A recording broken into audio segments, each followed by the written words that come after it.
The story of the Monster of Florence is one of the most chilling and complex criminal mysteries in modern history. It is not just a tale of murder, but a saga that involves countless investigations, numerous suspects, sensational trials, and a shadow of conspiracy that hangs over it to this day. The case unfolded in the beautiful hills surrounding Florence, Italy, a place known for art, culture, and history, which became the backdrop for a series of brutal double homicides that terrorized the region for nearly 2 decades. The killer targeted young couples in their cars, in secluded lovers' lanes, using the same gun to shoot them in a frenzy of violence. The investigation would become a maze, leading police down false paths, pointing fingers at innocent men, and even suggesting a dark, secret society was behind the murders. This is the detailed story of those crimes, the hunt for the killer, and the lasting mystery. The nightmare began on a warm summer night,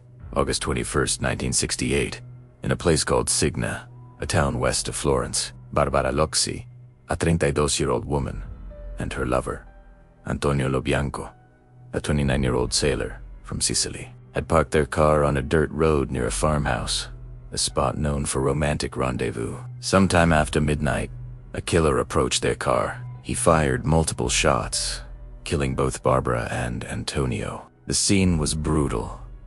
Initially, the police believed it was a crime of passion. They focused on Barbara's husband, Stefano Mio, a man known to be jealous and violent. He was an Italian man of Albanian descent. Under intense pressure and questioning, Stefano Mio confessed to the murder. He said he had killed them in a fit of rage after discovering the affair.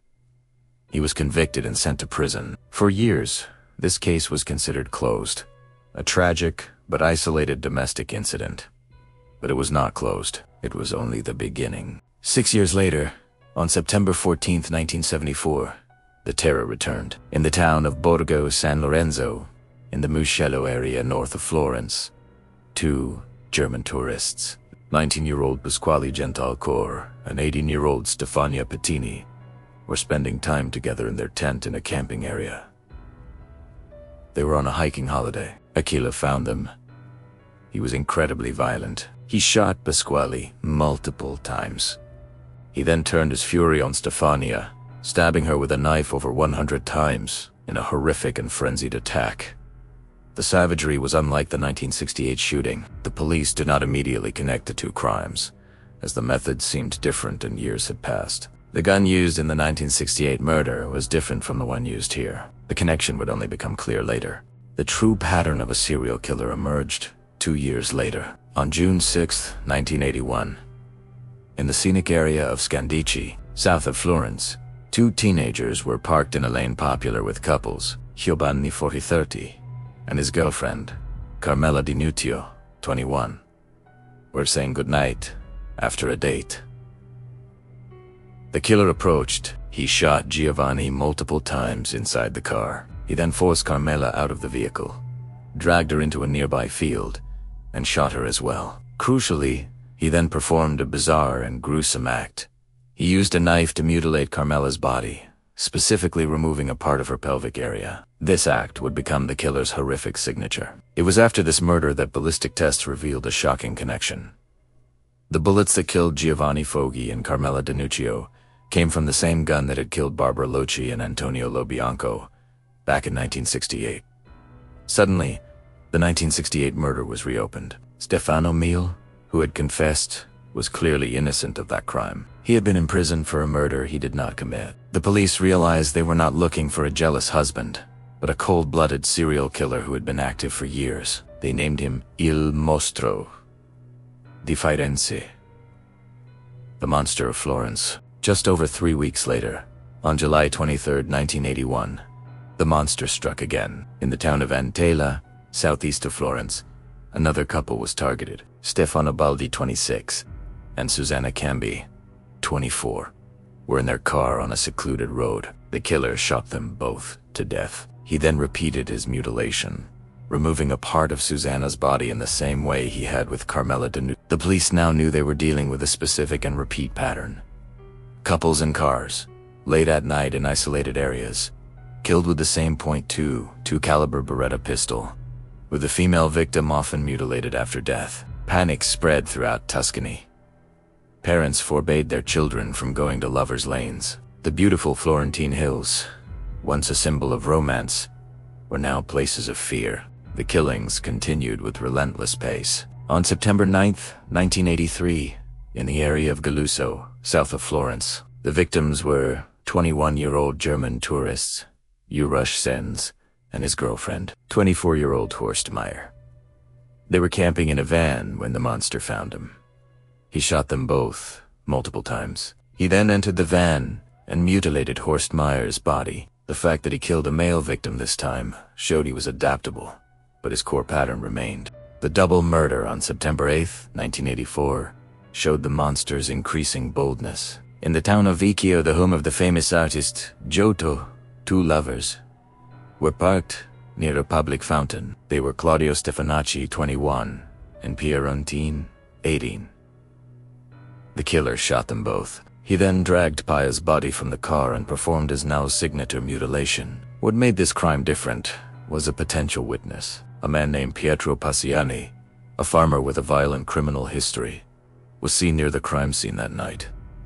Acting strangely, he would later become a central figure in the case. The final, officially recognized murders attributed to the Monster of Florence occurred on July 29, 1985. In the scrubland near San Castiano Val di Pesa, two French students, Jean-Michel Crevic, 25, and Nadine Moriot, 36, were enjoying a romantic evening in their tent. The killer shot them both. He then mutilated Nadine's body. This was the last time the .22 Beretta pistol was used in a homicide. The terror, for reasons unknown, suddenly stopped.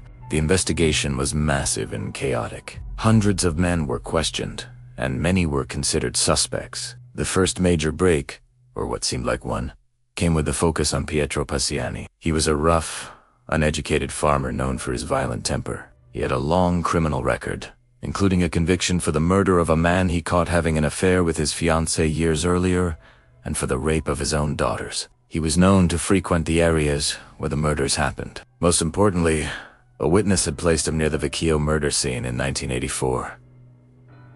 In 1993, Paciani was arrested and put on trial. The media dubbed him the Monster.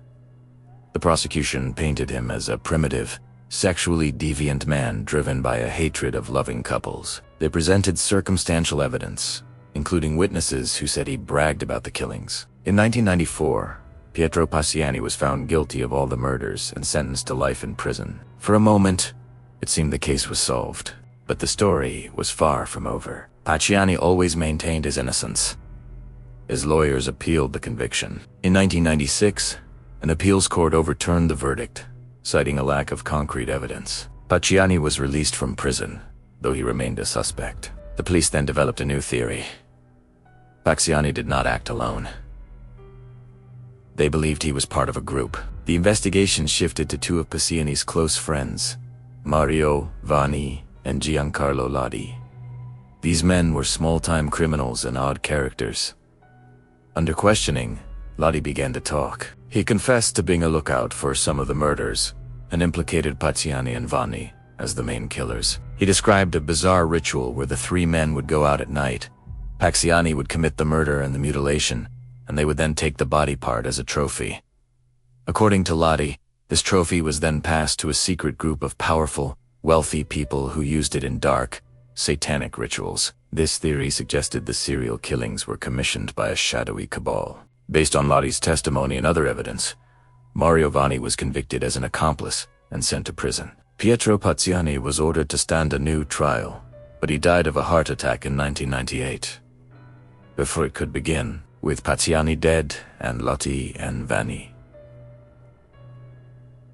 In prison, the authorities declared the case procedurally solved. The official version was that Paciani was the primary killer, aided by Vanni and Lodi, and the motive was a mix of sexual deviancy and perhaps involvement with a secret society. However, this conclusion satisfied almost no one. Many investigators, journalists, and family members of the victims believed the truth was much deeper. The most famous proponent of an alternative theory was the Italian journalist Mario Spezzi, who had followed the case from the beginning. He along with American author Douglas Preston, who moved to Florence and began researching the murders, developed a different suspect. They pointed their fingers at a man named Francesco Narducci. Narducci was a doctor from Perugia who was found dead in Lake Trasimeno in 1985.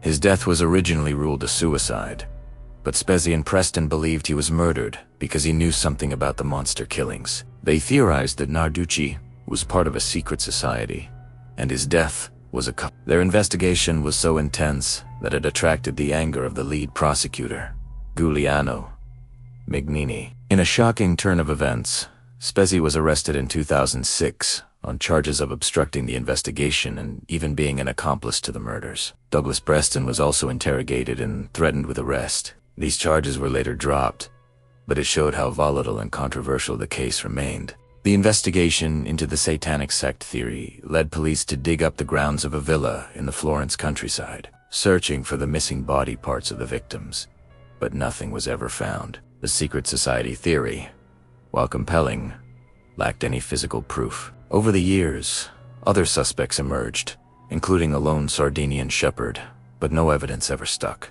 The case remains officially open, but no new charges have been brought since the convictions of Lottie and Vanni. The legacy of the Monster of Florence is a stain on the beauty of Tuscany. It is a story of brutal violence, a flawed and desperate investigation, and a mystery that may never be fully solved.